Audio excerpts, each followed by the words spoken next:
So how to do it? The first part is to go in the tabletop position. So tabletop position, you will come here on the floor, okay? Arms down, feet down. Your feet should be like aligned with your shoulder here.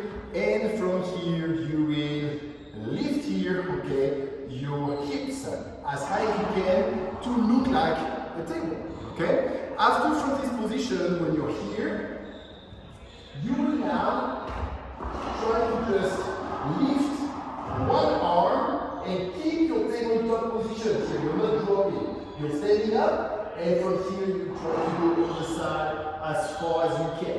Okay? It will really depend on how much you can turn here your torso.